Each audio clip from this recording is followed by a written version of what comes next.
day, I want your touch. In every way, I can't give it up. Anything, just to feel the rush. This just ain't enough. Oh, will you be my ride or die? Oh, we can do this every night. Oh, yeah. Will you be my ride or die?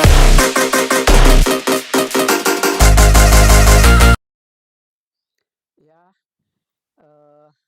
Assalamualaikum warahmatullahi wabarakatuh. Untuk para kicau mania, ini ada pertanyaan-pertanyaan yang menanyakan Anies ngecir.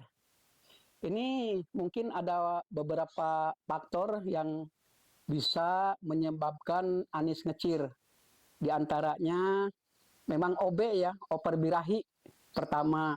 Terus kedua, Anies ngecir juga memang bisa dibedakan. Ada dua perbedaan Anies ngecir. Pertama, Anies ngecir yang memang ngecir-ngecir itu betina.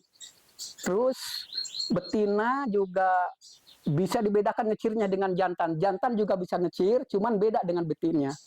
Nah, ini bisa kita bedakan. Pertama, kalau memang Anies jantan, ngecirnya itu memang OB, over birahi. Dikarenakan memang pertama terlalu banyak memberikan hanyir-hanyir kayak jangkrik atau cacing gitu ya. Nah, terus keduanya mengakibatkan kenapa Anies jantan bisa ngecir. Nah, di situ Anies jantan bisa ngecir, pertama yaitu akibatnya terlalu banyak dikasih cacing atau jangkrik. Terus keduanya suhu badannya panas. Suhu badan panas itu akan mengakibatkan jadi naik birahinya. Nah, bisa kita atasi untuk mengatasinya. Pertama itu mandi ya, supaya suhu badannya jadi turun. Pertama mandi, diusahakan kalau bisa mandinya kalau ada waktu ini. Kalau ada waktu mandinya 2 kali sehari, pagi dan sore. Kalau tidak ada waktu, ya mungkin 1 kali bisa pagi. Cuman ya alangkah baiknya kalau lagi naik birahinya dimandikan dengan air dingin. Kalau bisa jangan pakai es, tapi airnya harus dingin. Ya kalau tidak ada air dingin, mandikan sore-sore ya, jam 8 atau jam 9 malam. Biar suhunya turun gitu, biar turun suhunya. Nah ini, terus keduanya jangan sekali-kali dikasih cacing, karena cacing akan meningkatkan birahinya lebih cepat daripada jangkrik. Nah, dikasih buah, memang harus dikasih buah. Di dalam menurunkan birahinya itu kasih buah. Ya, jangan dikasih apel, jangan dikasih pisang. Kalau ada kasih buah pir. Buah pir itu menurunkan suhu badan. Nah, lanjut setelah itu diembun. Embun pagi ya, kalau ada waktu memang bagusnya tiap pagi, kalau tidak ada waktu bisa 2 hari sekali atau 3 hari sekali harus diembun. Ya, diembun. Terus setelah diembun ya dimandikan biasa, jangan dijemur. Jemurnya boleh hanya di angin-angin saja lah. Setelah di angin-angin baru dimasukkan ke tempat biasa, ditutup, jangan seluruhnya ditutupnya. Jadi tutupnya separuhnya aja. Jadi biar ada angin-angin di bawahnya gitu. Nah ini untuk cara mengatasinya. Nah, terus kalau sudah itu lakukan sampai kira-kira 1 minggu lah. 1 minggu kita embun, dikasih buah pir, mandinya kalau bisa 2 kali sehari, kalau enggak juga 1 kali sehari nggak apa-apa. Ya kalau ada pakai air dingin, kalau tidak ini pakai air dingin ya udah malam lah, jam 8 dimandiin gitu ya. Jadi kalau jam 8 dimandiin, buka dulu sebentar, digantung, kira-kira setengah jam tutup lagi. Tutupnya jangan seluruh, jadi dikasih di bawahnya kasih longgar gitu, biar ada angin masuk. Nah itu kayaknya mungkin untuk mengatasi apa. Ya, jadi untuk membedakan antara Anies betina dengan Anies jantan itu sebetulnya agak susah ya. Karena kalau dilihat posisi atau postur tubuhnya itu sama bentuknya. Paruhnya sama, merahnya sama, juga sayapnya sama. Nah, ini mungkin mari kita pelajari bersama-sama untuk membedakannya. Nah, ini menurut pendapat saya itu ada sedikit perbedaan di antara ngecir anis merah dengan ngecir anis jantan. Ya, kalau anis betina, ngecirnya itu pertama lama gitu ya, lama gitu. Terus keduanya memang ada gerakan si tubuhnya itu ke bawah, seperti kayak apalah gitu, ke bawah aja gitu. Terus ekornya ke atas, kepalanya ke atas, badannya ke bawah gitu. Dia ngecer gitu, cer, lama gitu ngecirnya. Nah itu cer cer gitu. Terus kadang-kadang kalau sudah gitu sampai si dadanya itu kena ke bawah gitu. Ngecirnya itu depok ngecir lama gitu. Ekornya ke atas, kepalanya ke atas gitu, badannya ke bawah, dengklang lah kalau dikatakan itu ya, dengklang gitu, cur, nah itu. Nah, itu sudah memberikan tanda 60% ya berat ke cewek gitu ya, berat ke betina gitu kalau keadaan begitu. Ya, terus kalau jantan memang ngecir juga. Jantan biasa ngecir juga karena saya juga punya beberapa ekor anis merah jantan yang ngecir. Nah ini karena apa? Disebabkan karena over birahi itu kadang-kadang ya. Ini beda, cara ngecirnya juga beda. Dia ngecir hanya sebentar aja, cer gitu, cer sebentar ngecirnya. Ya, maksudnya bukan sebentar apa gitunya, tapi dia ngecir lagi, terus ngecir lagi, cuman tidak memberikan seperti betinnya ke bawah gitu, tidak. Kalau jantan mah cuma gitu aja, cer, cer, gitu, cer, cer gitulah. Kalau jantan itu ya, nah itu jantan kenapa ngecir? Dia pertama birahi, terus kadang-kadang kalau dikatakan bahasa Sunda mengadunungan lah gitu ya, kalau ketemu sama orang yang ngurus gitu atau yang biasa ketemu tiap hari, dia kadang-kadang gitu manja lah gitu, kadang manja gitu. Kalau jantan cer cuma sebentar. Nah ini juga terus ada panggilan, suara panggilannya beda antara anis jantan dengan anis betina, beda panggilannya. Kalau ya itu memanggilnya beda, bisa kita bedakan cara panggilannya.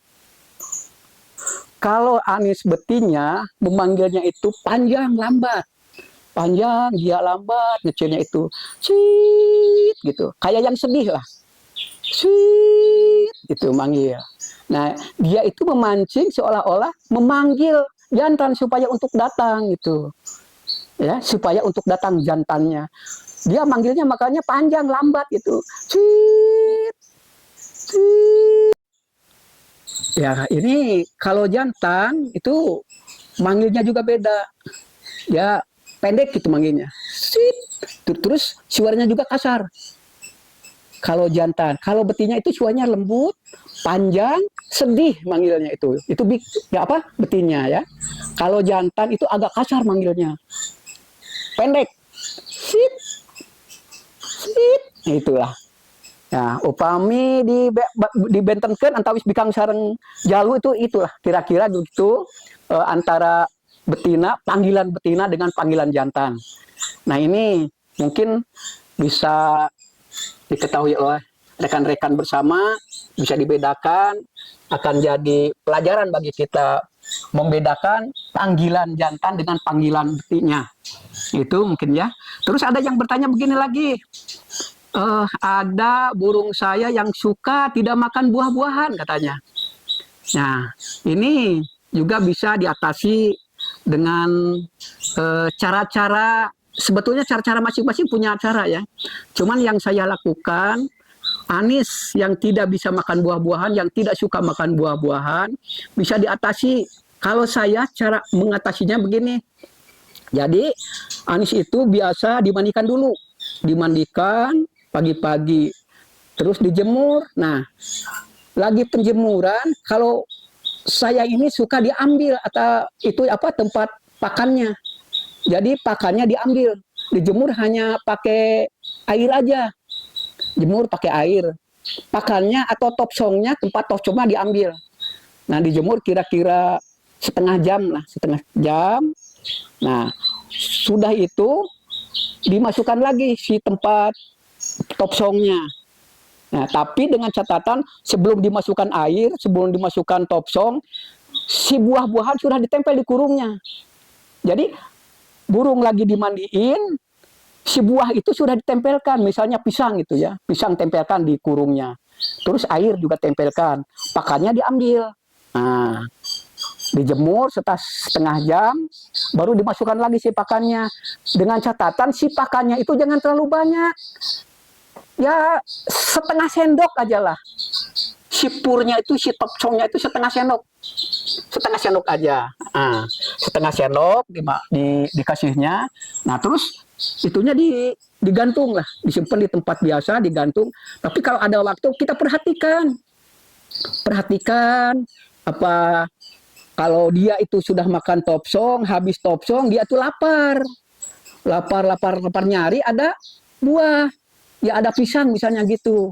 Insya Allah dia akan langsung ke pisang langsung. Nah, itu dalam biasa saya lakukan itu 4-5 hari baru bisa ke pisang gitu. Nah, itu dengan catatan itu. Jadi pakannya sedikit aja. Kira-kira setengah sendok lah. Jadi dimandikan, burung lagi dimandikan, buah pisangnya ditempel di kurung, cairnya dimasukkan, cuman itunya diambil dulu. Si topsongnya itu, tempat topsongnya itu diambil dulu. Nah, setelah setengah jam dimasukkan lagi topsongnya dengan catatan sedikit, setengah sendok satu hari, tidak akan mati, dijamin tidak akan mati. Ya itulah. Ya, rekan-rekan kicau mania, begitulah kira-kira penjelasan dari saya yang memang itu menurut pengalaman saya. Saya tidak semata-mata menggurui rekan-rekan karena yakin rekan-rekan semua lebih paham daripada saya. Hanya ini berbagi pengalaman saja. Itu yang mungkin saya bisa sampaikan kepada rekan-rekan. Nah, di sini juga barangkali kalau memang ada manfaatnya, silahkan rekan-rekan mencoba cara saya itu ya. Mudah-mudahan kita semua tetap diberikan kesehatan dan tetap berada di kicau mania, meramaikan kicau mania khususnya dalam kicau mania Anis Merah. Itu mungkin kira-kira barangkali Bapak, rekan-rekan masih ada yang bertanya, silahkan bertanya di kolom komentar saya. Mungkin ke depan insya Allah akan saya jawab sekemampuan saya. Oke, barangkali begitu. Mudah-mudahan ada manfaat dan gunanya. Ya, saya mohon maaf andai kata di dalam penjelasan ini banyak kata-kata yang tidak senonoh atau menyinggung perasaan atau kurang dimengerti. Sekali lagi mohon maaf. Billahi taufik wal hidayah. Wassalamualaikum warahmatullahi wabarakatuh. Every day I want your touch, and every way I can't give it up. Anything just to feel the rush. This just ain't enough.